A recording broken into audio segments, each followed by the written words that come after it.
question. And before we get started, I just want to remind everyone that sometimes in this sharing space, our subject matter or stories can be potentially triggering or sensitive.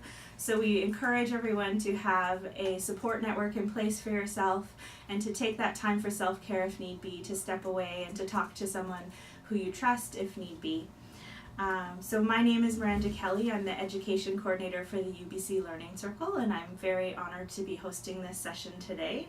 And today we're going to hear from some of our guest speakers from UBC Enrollment Services to learn more about how to connect students to grants, bursaries, and scholarships. So welcome everyone who's joining us by video conference. If you have any comments or questions throughout the session, you can take yourself off of mute. And for those of you on webinar, thanks for joining in. Feel free to introduce yourself and where you're from, and use the chat box to ask your questions or make comments throughout the session. And with that, I'd like to turn it over to our presenters to introduce themselves. Welcome. All right. Okay, so hi everyone. My name is Tara Drage. My role at UBC is Enrollment Services Professional, and I'll tell you more about that later on in the presentation. So I support students with all aspects of their time at UBC. And before coming to UBC, well, I first grew up in Prince George, and then I came to UBC and graduated in 2007, and have worked in nonprofit for the majority of my career, and then came to UBC about 5 years ago. So I'm very honored to be a presenter today. Hi everyone, my name is Chloe Aronson. I'm an Associate Recruiter Advisor for Aboriginal students, and I work for both the Vancouver campus and the Okanagan campus. I oversee an Aboriginal campus tour program here on the Vancouver campus, and do some recruitment on the road in the fall. I am Métis. I'm from northern Manitoba on Treaty 2 territory originally, and I came to UBC in 2010 as a student. And I graduated from the First Nations and Indigenous Studies program just about 2 years ago now, I think exactly 2 years ago. And so I've been with the domestic student recruitment team for coming up on a year this summer. And we have a UBCO student joining us today as well. So Jeremiah, do you want to introduce yourself? Okay, and can you hear me? Yep. Excellent. I'm Jeremiah Hislop. I'm a biology student entering my third year in the Bachelor of Sciences on the Okanagan campus. I am also Aboriginal. My band is the Huklip Nation near Lillooet. In English you pronounce that as Fountain. I work for Aboriginal programs and services at UBCO as well as Student Recruitment Office. I will go into some of our housekeeping notes. So our webinar is going to take about 45 minutes. Well, we might have eaten into some of that time now with the technical difficulties, but we will leave some time at the end for questions. So if you have any questions throughout the presentation, feel free to just type them into the chat box and we'll monitor them and make sure that we get to them at the end. And if there are any common questions, we'll make sure to spend a bit more time on those. And we just wanted to get an idea of where some of you folks are coming from today. Do you want to type in and let us know where you're coming from? Kelowna. Ladner. Nice. Got some folks from the Okanagan. Victoria. Great. Well, thanks so much for joining us again, and we'll get started. So a bit of what we are covering today. So first we're going to look at what success looks like and some of the different pathways and ways that we think about success, and how we can think about that differently. We're also going to talk about different types of university advisors and how we can help through every stage of a student's experience at a university.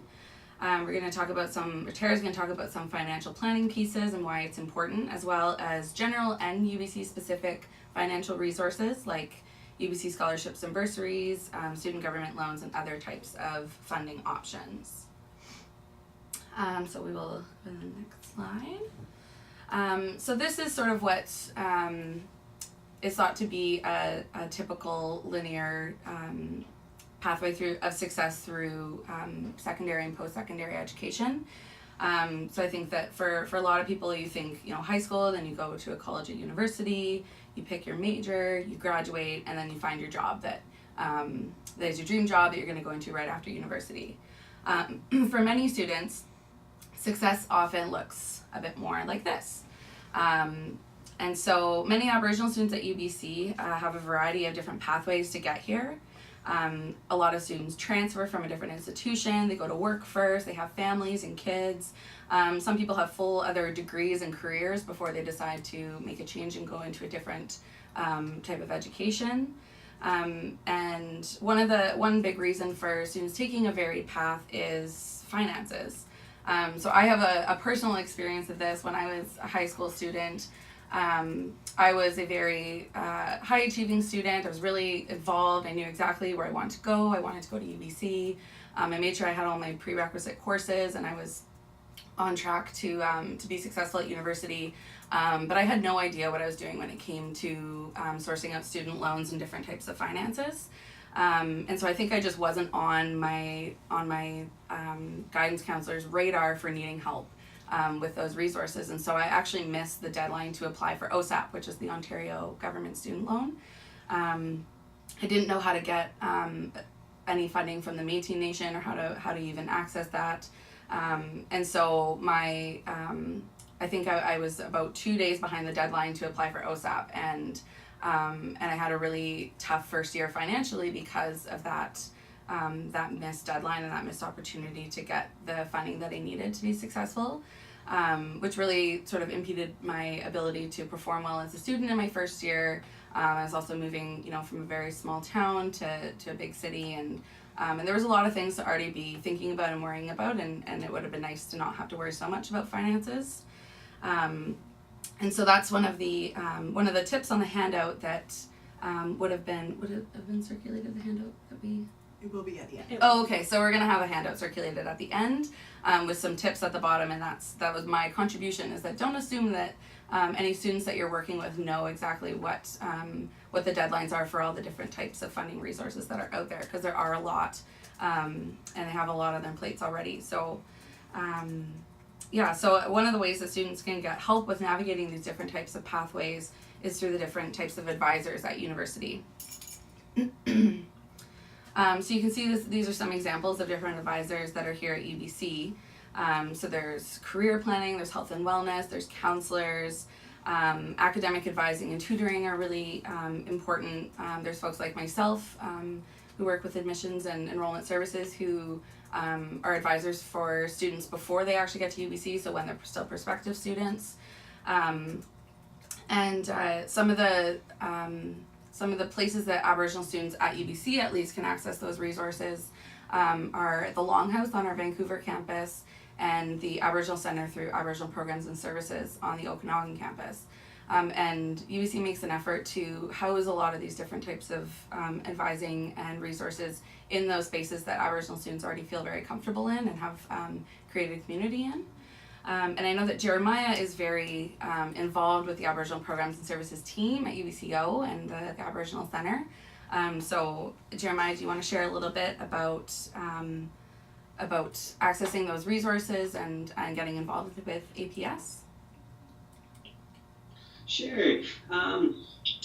So with APS, I first learned about them through the orientation, and I heard that they offered free lunches. So I thought, why not come by? And from that point on, I spent most of my time with Aboriginal Programs and Services until I was offered a job by them as a host. So that was what I was last year. But in my first year, I was really stressed out because I didn't know much about the school at all. I didn't know many people there. I was worried about how I'd find my place. So one of the people that helped me out was my peer mentor, who is hired by Aboriginal Programs and Services to help out new students like myself. And he answered a ton of questions. I don't know what I would have done without him, maybe broken down and cried. But through his help and guidance, I was able to make it through and meet a whole bunch of new people and get to know Aboriginal Programs and Services just a little bit more. And for that reason, next year, I've decided to take a similar role to my peer mentor and be a peer mentor through Aboriginal Programs and Services as well. Awesome. Thanks, Jeremiah. So now we'll talk a little bit about we'll get Tara to talk a little bit about the ESP team at UBC as one of the different types of advisors that students can access. Yeah. So as I mentioned earlier, Enrollment Services Professional is the name of the role that I have at UBC. So at other schools it might be called a financial aid officer, but essentially what we do within this role is support students in a number of different areas, but most specifically to do with their finances. So it's supporting them with applying for sponsorship, helping them to create a budget or a financial plan when they're first starting out at UBC. It's helping them to meet those deadlines to apply for bursaries and loans and scholarships, helping them to just sort of figure out, what is tuition, what are fees, how can they make the most use of the student resources that they are paying for with their student fees, helping with transfer credits. So we tend to be a point person for newly admitted UBC students and we reach out to them before they even come to UBC. So our first contact with the students who come to UBC is in May, and we really hope to develop a relationship with that student for the full 4 years that they're at UBC. So this is a bit of a unique program to UBC, but all institutions within BC or within Canada have some sort of an office that's similar to this. So that's something to kind of note and maybe frame for your students, that there are advisors who can help, and you don't need to have started at the institution yet in order to access that support. So that's sort of a bit more about the ESP role. So maybe we'll move on. And so what we wanted to flag for you and just to talk about is that students are really wanting this kind of information. So at the start of every year, UBC does a survey for newly admitted students called the New to UBC survey. And so what we found is that the students who've reported or been a part of this survey say that they need this sort of support. 81% of Aboriginal students rely on scholarships, bursaries, or grants in order to fund their education at UBC or different institutions. And 1 in 4 students want to know more about budgeting and financial planning options. So we've heard that, and as a result we've responded to it, and we really want to make sure that students have these resources. So as folks in your roles as guidance counselors or community members, these are great things to kind of have a bit of a sense of, to pass along to students so that they're not missing deadlines and that they're as prepared as possible when they come to UBC so that they can be successful and they can focus on just finding their community on campus, doing as well as they can in their academics, and the financial piece can kind of be taken care of. So we'll talk more about what those resources look like.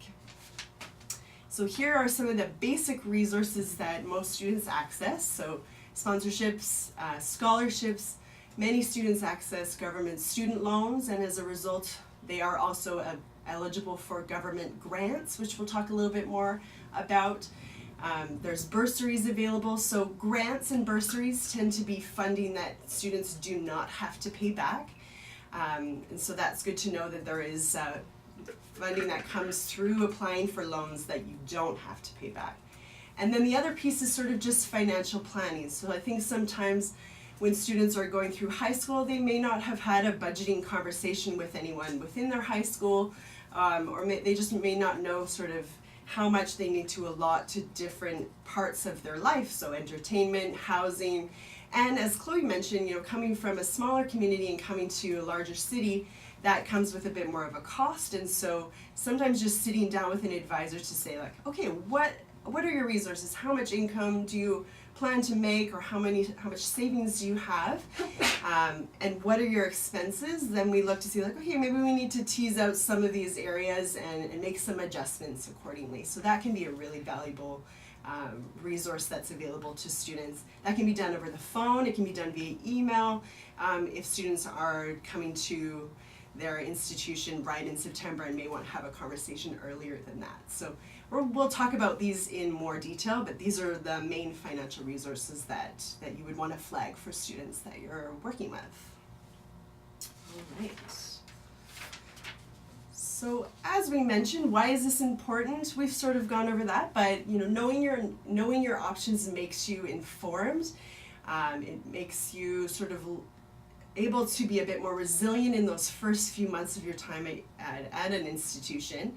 And it really does equal less stress, which equals better academic performance, which is what we all want from students, because the better academic performance, the more likely they are to be eligible for scholarships. So really having this information ahead of time can be so valuable for students. So we really want them to experience the best that they can in that first year and reduce any unnecessary stress or anxiety which can come because money is stressful.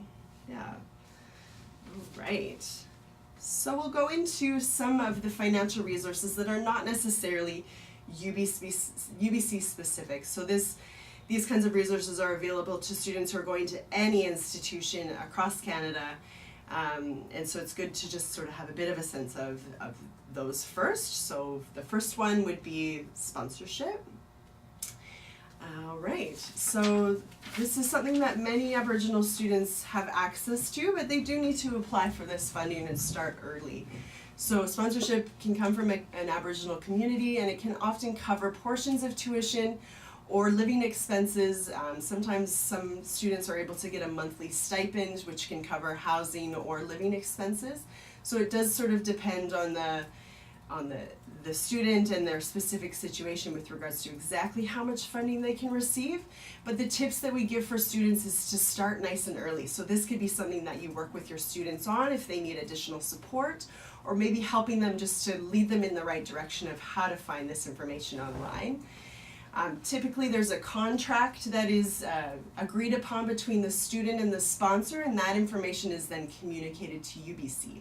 So sometimes it might mean that some fees are not paid for, so often the medical and dental fees are not covered through sponsorship, so that's about $250. So that's something that's good for students to be a bit more aware of, that might be a cost that they have to cover. So the process is that the students would apply through their sponsorship, or through their sponsor, and then the sponsor would fax documents to UBC to indicate what their agreement is and what the terms are of the agreement. And then from there, students would be required to give their sponsor some third-party authorization. We'll be giving more information in a handout after the presentation with some links specifically to how to move forward with sponsorship, specifically at UBC, but this would apply to all institutions. So after an account is updated and we receive a sponsorship agreement, we defer students' registration deposit and add it to the invoice that's sent to the sponsor. So that means that when a student is registering for courses, which happens in June, they're not required to pay quite a large registration deposit, which could set them back if they're unable to do so. So we waive that fee so that students are able to access the courses at the same time as every other student at UBC. So that's sort of the basics. There's options for Inuit students who are First Nations but without membership in specific bands, and that link is there as well. So these are some options and definitely worthwhile to consider. There are some issues with regards to sponsorship and how much money you can get for student loans, but we'll talk about that in a moment. So if you have any questions about sponsorship, please do write in the chat box there. My colleague Heather can certainly answer them, or we can answer any specific questions at the end of the webinar. All right, moving on. So this is just a screenshot specifically of the application form, so you can see what it looks like. This is what a sponsor would need to fill out to send to UBC, just so you kind of have a sense of what's required from a sponsor. All right. So the next opportunity for students is scholarships and bursaries outside of UBC. So many students will pursue this option specifically to get a little bit of additional funding. So these scholarships and bursaries can be merit-based, so that means that it's sort of based on how you did in high school, if you're a transfer student, how you did in your first few years at a college or other post-secondary institution. And there's also needs-based funding, which tend to be more bursaries. So these are all the funding that you do not have to pay back. So these are some of the options that are listed here that many students will pursue and have had success in finding external scholarship funding through. Some that I would flag would be Inspire. So they have 2 award cycles per year. I believe one is coming up pretty quick. June 1st is the deadline, and then the other deadline is in November. Royal Bank has specific scholarships available, and it's not just for students who are Royal Bank members, so it's worthwhile to flag that. There's a great portal called the Canada Scholarships Portal, so students can just look on there, and pretty much every scholarship that's available in Canada is listed there. And so with these applications, it might be needing letters of reference, statements, statements of intent. It might require submitting a high school record or a transcript. So these are great opportunities to pursue funding that some students don't pursue, and it is just sort of money that's available to be accessed. So we'll talk about some more of those deadlines at the end of the presentation, but this is a wonderful opportunity to flag that if you had a student coming to a UBC or a different institution, there would be advisors like myself who could meet with a student or potentially talk on the phone with a student, and we could help them with their letter of intent or their scholarship application, just to make sure that they're really speaking about their skills and their strengths. One sort of tip or advice that we give to students is to not be humble with these kinds of applications. Really, promote yourself and talk about your strengths and what you've learned about a specific experience. And Chloe had a tip to offer specifically with sponsorships or scholarships. Yeah, so just building off of the idea of not being humble, that UBC is not only looking for student council presidents and soccer team captains and experiences like those. While those are very valid, we also want to know if maybe you've volunteered with your nation or your nation's youth council, or helped out with events or feasts, or even just helped out with students' grandparents or elders in the community. Things that a lot of I think Indigenous students just think of as regular everyday things. And everyday tasks that they do, and they don't think of them as maybe being exceptional experiences that are worthy of noting in these applications, and they definitely are. So those are great experiences to speak to in these applications. Absolutely. Yeah, so if any other questions come up with regards to external scholarships or bursaries, please feel free to add it to the chat box and we'll address it. I'm just going to take a glass of water here. Whoa. All right, so another type of funding that is available to all students, well, not all students, but students who have been in care in some time in their life, would be the Youth in Care tuition waiver. So you can see on the screen here what the eligibility criteria would be. So it's for students pursuing their first undergraduate degree, and they need to be admitted to an eligible program in Vancouver or the Okanagan. They need to start post-secondary within 5 years of being in care and start at UBC within an additional 5 years. So most major institutions have a tuition waiver of this nature, so this is not just UBC specific. So it is an opportunity for students who have been in care to have their undergraduate degree paid for. So it's definitely worth pursuing if you know any students who this may apply to. It's a great opportunity for students to get a lot of funding. All right, and any other questions, certainly let us know. If you want to know more about Youth in Care tuition waivers at UBC, a simple Google search of Youth in Care UBC will give you some great information online that you can access or send to a student. All right. Okay. So this slide is a bit more specific to UBC, but like Tara said, other institutions will have financial advising offices and different types of advisors that can assist students in determining financial options at those institutions. And these are some of the ways that we can start supporting students financially even when they're prospective students, which is why it's really important for students to self-identify whether they're reaching out to someone like me, like a recruiter advisor, or on their actual UBC application. UBC doesn't require any additional documentation to like prove your Indigenous identity. Just a simple self-identification is all we require.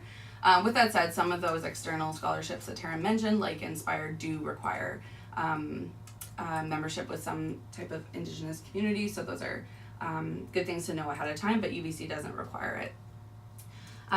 So we aim to get admissions decisions out as early as possible for Aboriginal student applicants to support student applications for band funding. So the earlier they have their decision from us, the easier it can be to get set for the fall. Admissions deposits are deferred for Aboriginal students and lumped in with tuition due in September. since sometimes those funding sources do come in a little bit later in the summer or in the early fall. Students who may be facing financial difficulty in paying housing deposit can get in touch with us to discuss a payment plan. And even the application fee can sometimes be a barrier for a student, so we have ways to work around that fee if need be. They just simply need to get in contact with someone like me, and all of our contact information will be listed at the end of the webinar. And then also for any admissions or general questions about pathways to UBC or admission to UBC, you can contact me after the webinar as well. Great. All right, so another resource that many students access would be government student grants or loans. So those are usually administered through the province that you reside in. So it sounds like, based on the folks who are in the room, or that at least identified earlier today, are from BC. So BC student loans are called integrated loans. So they have some funding coming from the federal government and other funding coming from the provincial government. So like Chloe said, there are deadlines with regards to loans that students need to adhere to. So we always recommend that students apply by July 15th in order to get all of their paperwork in order. So when students first apply to loans, they are sent this large agreement called the MSFAA form. It's the Master Student Financial Agreement. And it's a form that they need to fill out and bring to the post office. And many times students delay this one part of their process, and until Student Aid BC gets that form back, nothing moves forward with their loans. So we recommend that students apply nice and early so they have lots of time to get that funding in place and ready to go at the start of school. That can be helpful for paying rent if they're coming to UBC or coming to any institution. This is not just UBC specific. The great thing about loans is that, like I said earlier, usually when someone applies for a loan, they also get some grant funding as well within that loan. So that's money that they do not have to pay back. The loans are interest-free until graduation, so no interest is charged until they stop being a full-time student. So like I said, they're automatically considered for grants. This enables students to qualify for the UBC Bursary program, which I'll talk about in a moment with regards to what that is. If students are not able to take full-time studies and maybe they're only able to take a few classes at a time, there's part-time loans that are available and part-time grants that are available to students. So those are all, if you're coming from UBC, you would apply through Student Aid BC. So that would be what you would just simply Google or search for on the internet. Like I said, you apply for through your own home, province, or territory, and this is a great opportunity to connect in with an enrollment services professional at UBC or financial aid office at a different institution. We can really help students with this process. I've walked students through this application over the phone when they've called from, the middle of BC, just to make sure they know exactly what to enter at all stages of their application, because it can be a bit overwhelming with all the financial specific questions. So with a loan specifically, what Student Aid BC or other loan providers are looking for is for students to report all of their resources. So that's, income, savings, what they plan to make during their study period. If they're just coming out of high school, they may also consider the income of parents, because students would be a dependent at that stage. So they look at all of those resources. Then they look at expenses. So they look at living expenses. Is a student living at home or away from home? And that's sort of how they calculate how much need a student has. And so with all loan providers, usually loans will not cover everything. And students will have what's considered unmet need, which is what is really determined by any loan provider. And so that usually means, some students think that, I'll just get a loan and that will cover everything, and that's not often the case, especially living in a big and a little bit more of an expensive city like Vancouver or other big cities. It's always good to know that. So essentially then what we look at in UBC is the unmet need. And so we'll move forward to the bursary program here, which we spoke about. And so the bursary program is designed to actually fill some of that gap, so fill that unmet need that a loan provider is not able to fulfill. And that is also a reason why we require students to apply for their loan by July 15th. That's a deadline that we ask because we want loans to be all confirmed and ready to go by September 15th. Those dates are really important to stress for students.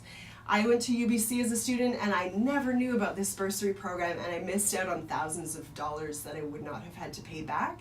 So it's definitely worth flagging this for students. So in addition to applying for your loan by July 15th, you also do need to apply for the bursary program.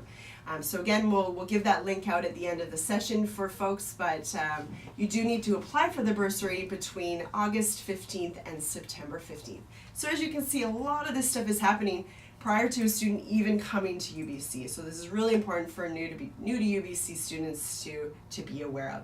And if students have questions, certainly they can contact their ESP and we're happy to support them.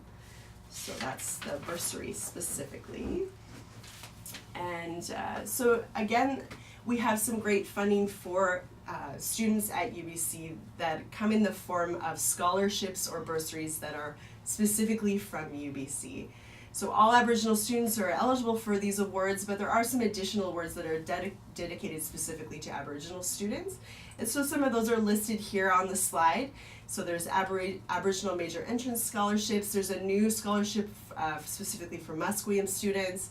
The Centennial Scholars Entrance Awards are specifically more needs-based awards, so students would speak to their community involvement and the need that they have, and that they need additional funding in order to access post-secondary education. There's also transfer awards specifically. There's a specific agreement between UBC and Langara students. So we noticed that a lot of students transfer to UBC in their second or third year, and at the end of the day they still get a UBC degree at the end, and so that's something that I definitely talk to students about in terms of transferring to UBC. Now the awards that are for current students, so not entrance awards, which are available to students when they first come to UBC, but there are awards for current students. And so those are faculty-specific awards. So if a student was entering the Faculty of Arts, in their second year they could start to be considered for arts-specific awards. Additionally, there's the Aboriginal Awards program. So that comes in the form of scholarships which are merit-based, so based on your grades, and there's need-based bursaries all within this program. So the timing of the Aboriginal Awards program has slightly shifted. So it used to be where the application would start in June and end in August. We've shifted that slightly because I think we realized that students need a little bit more time and they're not necessarily thinking about awards in June for the following year. So we've now shifted that to be August 15th to September 15th, the application. So if you have students who might be interested in this, or transfer students, then they can certainly just do a quick search on the internet and find all of the descriptions for specific awards. So an example of an Aboriginal award would be, I can't remember the exact name, but it's specifically for students coming from Haida Gwaii. There's a $1,000 award that they can apply for just based on where they're coming from. So these are great awards to point your students to when they're looking for how to fund their time at UBC. All right, so any other questions for that? Feel free to chat in the chat box. And we're going to shift now to Jeremiah, and he's going to talk a little bit about some extracurricular experiences that he had at UBC. And he's also going to talk about the entrance award that he received and how that impact sort of helped his ability to be involved on campus. Jeremiah? Here, can you hear me again? Excellent. So a few of the things I've been involved in on campus, as mentioned before, is working with Aboriginal programs and services. I've also volunteered for the Campus Life Office as a peer mentor, where I help younger students that are new to the school. I'm doing the same position this year with Aboriginal programs and services. My favorite involvement so far, I gotta say, is being a captain on an intramural basketball team.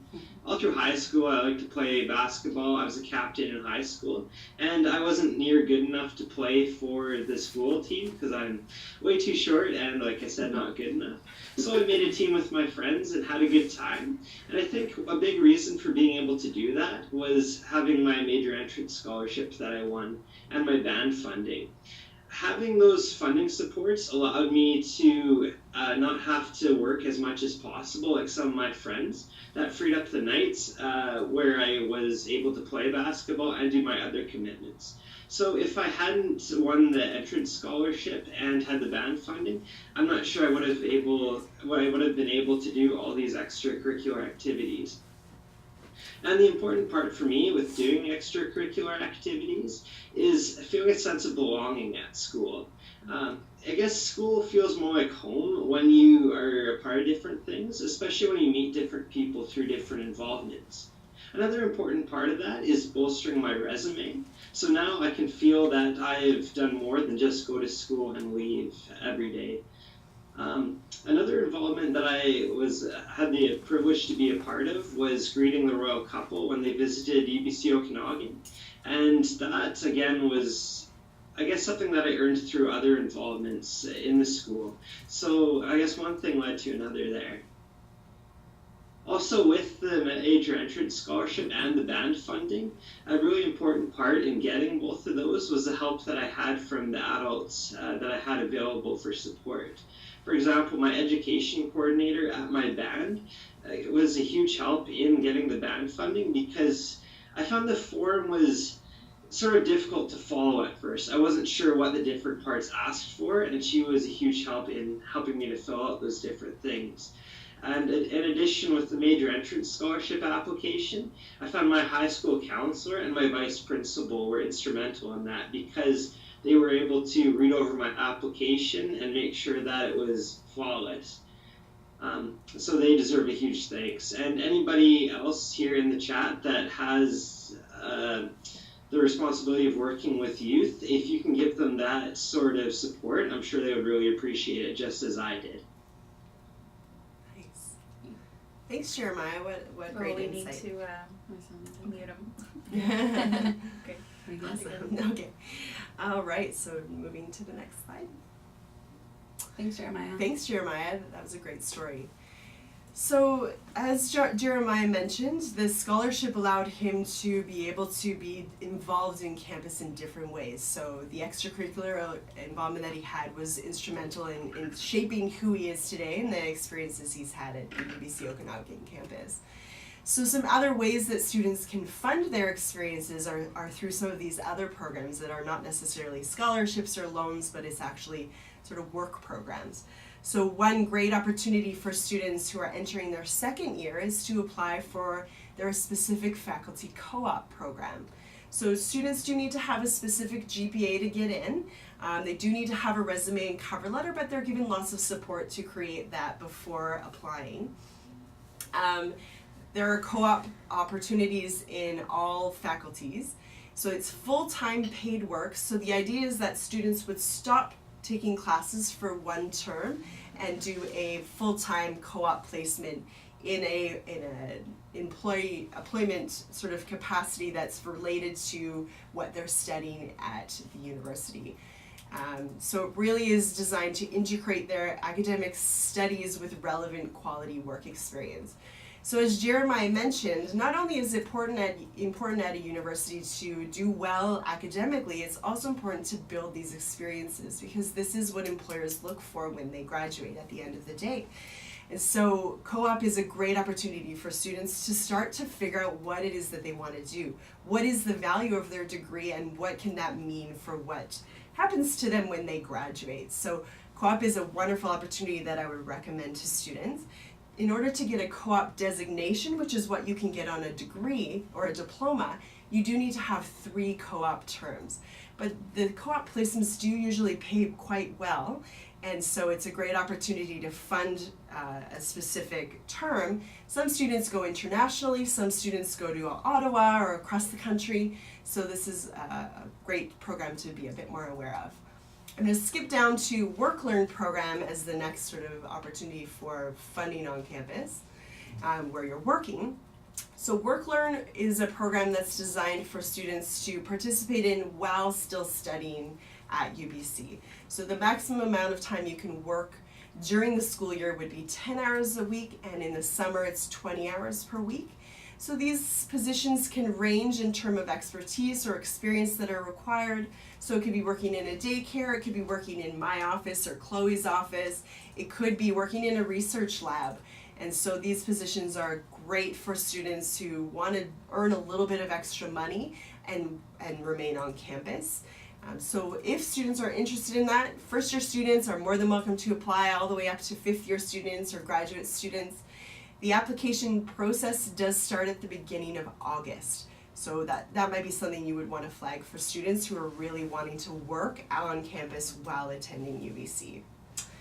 Other opportunities would be through the UBC Alma Mater Society. So this is a more general UBC job board where students can apply for various casual jobs that are both on and off campus.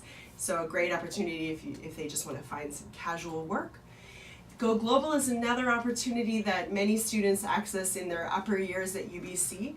And so it's essentially the opportunity to attend an institution overseas or in the US, and essentially you pay UBC tuition and you get to go on an exchange somewhere.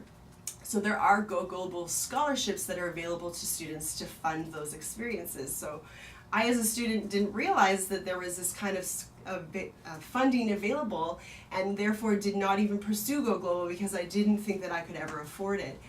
But there are scholarships available, so definitely worth it to tell your students that as well. All right. Okay. So we're getting to the end of our presentation. As promised, these are some of the upcoming key dates that you can note for any students that you're working with. A lot of these are, I think all of these are not UBC specific awards, or there is the one in there. But yeah, so any institution that a student might be going to, most of these awards will be applicable.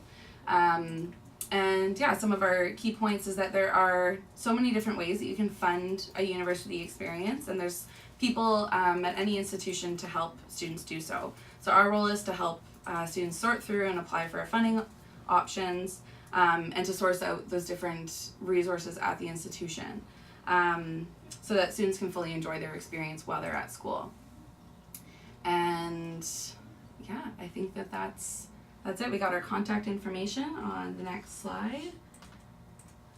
So feel free to send any student to me if they have specific financial questions, and I can either answer it or potentially forward it on to their own specific enrollment services professional. So feel free to reach out and call or email me at any stage, and I'm happy to help. Yeah, and I'm here for any other advising questions. I can connect students with academic advisors if that's what's needed, or help them with their application process, or advising them on courses to take while they're in high school to be eligible for their programs at UBC or through a transfer agreement. I also I oversee an Aboriginal group campus tour program here at UBC. So if you're ever down in Vancouver and want to bring a group of students to UBC for a campus tour and a fun workshop or some sort of info session with a faculty that you're interested in, I'd be really happy to host you here and to coordinate a fun day for you and your students at UBC. And I think that's it. So do we have any questions? So the question is, does anyone have a role in supporting students to access sponsorship? That was Miranda's question. Oh, to the group. So that was to the group specifically. Yeah. So does anyone in your role support students with a sponsorship application? Maybe comment in the comment section below. Who's the person to the right, Chloe? Tara? Me?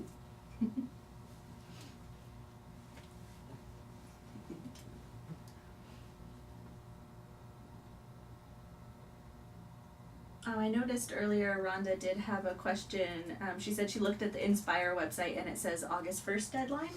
Oh, I believe that it's June 1st. Would someone be able to quickly check it? We'll just Maybe quickly that Google changed. that and see if that's changed since we last looked. So I had a question. You mentioned earlier with the statement letters that students should, try not to be too humble and to really talk about themselves and what they've been doing. But for some of our students who are maybe very shy or come from a culture that teaches to be humble, do you have any advice on how they can overcome that shyness or that hesitation to really try to express who they are in their letters?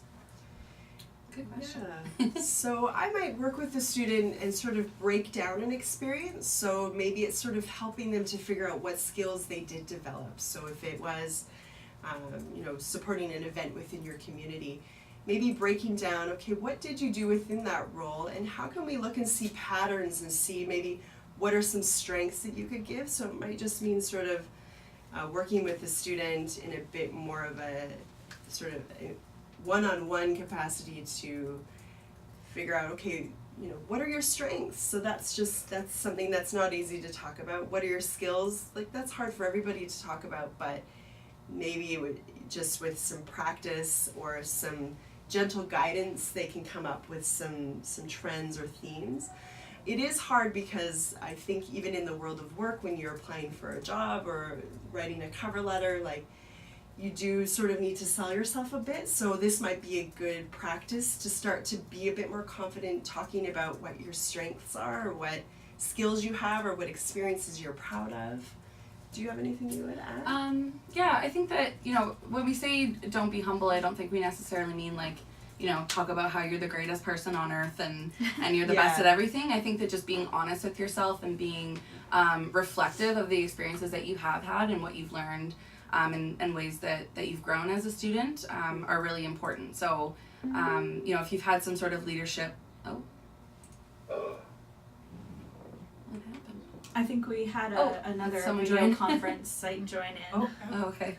But yeah, if you've had some experience, maybe like on a sports team, if you really think about what you learned while you were on that team and ways that you maybe learned about teamwork or leadership, you don't necessarily need to talk about how great you are at that sport or anything like that, but just being honest with the experience that you had and in ways that and what you learned from it in ways that you grew. And I think that really comes across and is what we're looking for when we read those applications and the supplemental application to UBC. Yeah, that's a great point. Yeah, speaking about what you've learned or how you developed is a great point.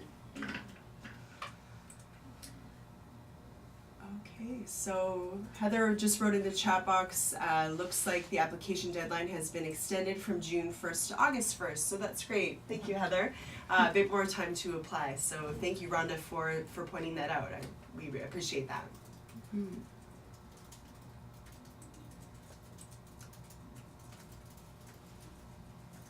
Any other questions?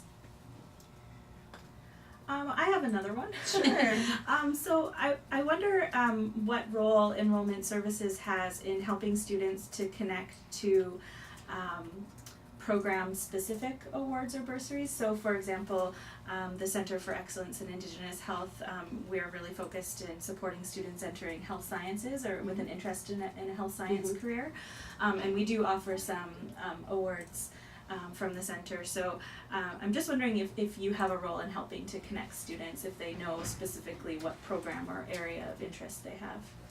Absolutely, yeah. If I'm meeting with a student who is a current student at UBC and we have a financial conversation, typically afterwards, I do break down all of the resources that we talked about today, and do point them to any specific faculty awards. And sort of say these are other awards that you can apply to as well. If students requested additional support with an application or had additional questions, we may liaise with the faculty to make sure that they have the support in place and that they know how to access those awards. But typically many of the awards that are available to students tend to be on websites, so and so students are able to access that information there. Mhm. Yeah, is that helpful? Yeah. Yeah, okay. Yeah, and for anyone interested in learning more about what the Center for Excellence in Indigenous Health has to offer, we have that information available on our website, or if you're having trouble finding it, you can certainly connect with any of the Learning Circle staff and we can help connect you to the right person. So we have an education coordinator, Savannah, who helps to support students interested in health sciences. And we also have other programs like our summer science program that'll be happening in July that is available to Aboriginal high school students who have an interest in sciences and want to learn more about the post-secondary experience by actually coming to attend the camp on campus here at the Point Grey campus. Neat. Yeah. It's a great opportunity. Yeah, and we also hire work-learn students, so you mentioned the work-learn program earlier. Mm-hmm. Yeah. Yeah, lots of great opportunities to work in really diverse units on campus through the Work-Learn program, which is nice. Yeah. Right, there's some more questions, looks like. Yeah, so Rhonda asks, Chloe, do you know anything about Métis Nation BC funding? Unfortunately, I don't. I didn't access any funding from the Métis Nation in BC or in Manitoba, where I'm from. But I think that you would just connect with a representative from your Métis Nation, wherever you're coming from, and they would have a unique application process, just in the same way that a band would have their own application process for getting funding.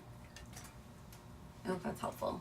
Sorry, it's not more specific. What a student who is starting off in arts with the intention of getting into nursing as soon as possible will be eligible to apply for any of the UBC Aboriginal Awards for students in health sciences. Yeah, there's actually a really great award through the Center for Excellence in Indigenous Health that is for students who have the intention of going into health sciences.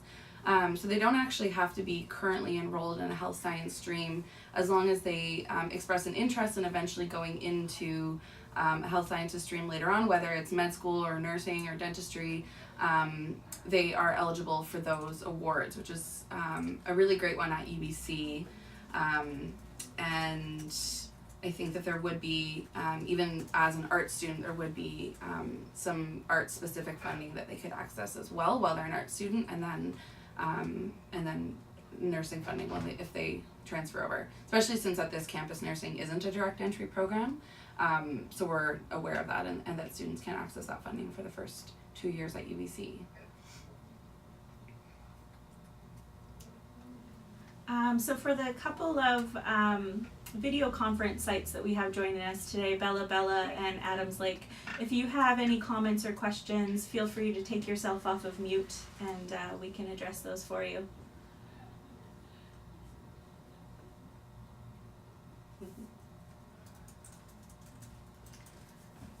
And any more comments or questions on webinar? Actually, I got one for you. Sure. So, if we're as a transfer student coming in, how are they supposed to go to contacting their enrollment service specialist? Yeah, absolutely. So when a student transfers into UBC, they get assigned an enrollment services professional a little bit later, but they do hear from their enrollment services professional, or ESP is what we call it, in July. And so they will get emails from their ESP, but if they don't check their emails or they're feeling like they're getting a lot of emails from UBC, you can also access that through the contact information through the Student Service Center, which is the portal that students use in order to access their grades and register for courses. And so they're able to find their contact information there as well if they don't get an email or they don't remember getting an email. Would they be able to help with specialization applications and stuff? They can certainly support if they had specific questions. Yeah, if there was a letter that they were writing. We may also refer them to their specific department or faculty because they may be more experts in terms of exactly what they're looking for. Some specializations require an application, and in some faculties you can just declare your specialization, so it is sort of faculty specific in terms of how to move forward with specializations, but ESPs can totally help with that. Mm-hmm. Yeah. Or at least connect you with your academic advisor. Yeah, absolutely. So we can't all be experts on everything at No. UBC, so we have Yeah. contacts that we can connect students with. Yeah. Yeah. We had another question from Edith. Is there assistance provided for persons with disabilities, whether it's a learning or physical disability? Yeah, that's a great question. So we have an Access and Diversity office here at UBC which can help students out with any sort of accommodations that they need for any type of learning challenge or disability. And there is, they can make accommodations for their course load and their classes, make sure that their professors are aware of what's their situation. They can help out with exam schedules and allow students to have more time to write exams if that's necessary. There's also access to counseling services through Access and Diversity, and on this campus in Vancouver, one of those counselors actually works out of the Longhouse. If students feel more comfortable accessing counseling services at the Longhouse, they can do it there. And they have priority access to Access and Diversity and counseling services as well as Aboriginal students. So if a student reaches out and needs to see a counselor or an advisor in Access and Diversity, they can see someone within 24 hours is the goal. Specifically with loans as well, Access and Diversity can support students with, if a student has a permanent disability, they can apply for a permanent disability status with their loan provider. And that would mean that students could take a slightly lower course load in order to be considered full-time. So that can be really helpful if students don't have the capacity to take on a full course load, specifically if they're in a pretty high intensity faculty like engineering or engineering physics. Those kinds of programs tend to have students taking many courses each term, so having a PD status essentially is what they call it within their loan provider. They can take a reduced course load. In addition, UBC has awards for students with disabilities as well, which I adjudicate, and so there's students that access award funding through Access and Diversity as well.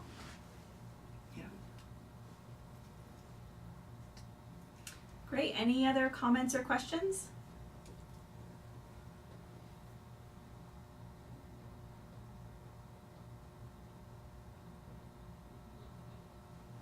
Well, thank you so much for coming today and joining us and providing this information. So we can make the PowerPoint available as well as the handout on our website and sent out by email to everyone who registered, so that information is available. And so you'll have the contact information of the presenters today.